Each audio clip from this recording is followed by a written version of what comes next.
Bonjour Eva, bonjour à toutes et à tous. Dans le cadre de l'étude du Daf Yomi, l'étude quotidienne des pages du Talmud, instituée en 1927 par le Rav Shapira, c'est le traité Sanhedrin qui a commencé à être étudié depuis la fin de la semaine dernière. Et j'aimerais vous parler, Sanhedrin nous parle des tribunaux, la constitution des tribunaux. Et le tribunal de base, c'est un tribunal qui est constitué de 3 juges. Comment on apprend que ce tribunal doit être composé au moins de 3 juges?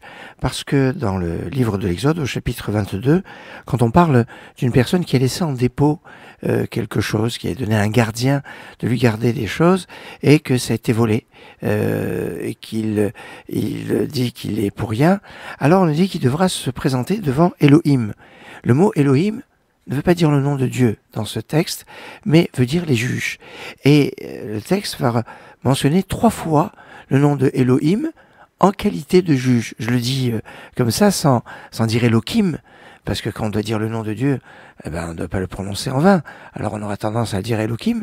Mais là, il ne s'agit pas de Dieu, mais de juge. Et comme il s'agit de juge, c'est pour ça qu'on peut le dire.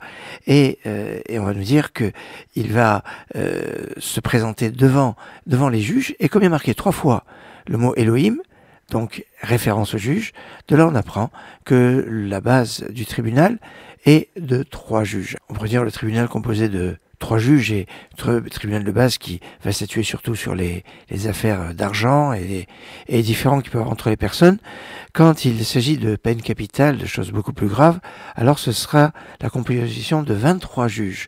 Comment on arrive à 23 juges, on analysera une prochaine fois. Et il faut savoir qu'au niveau national, quand il faut juger toute une tribu, ou un prophète, ou le Kohen Gadol, le grand prêtre, alors là, il faudra un tribunal de 71 juges, et il y a un seul tribunal de 71 juges qui siégeait à Jérusalem, au Beth Amikdash. Mais ça, on en reparlera une prochaine fois. Excellente journée.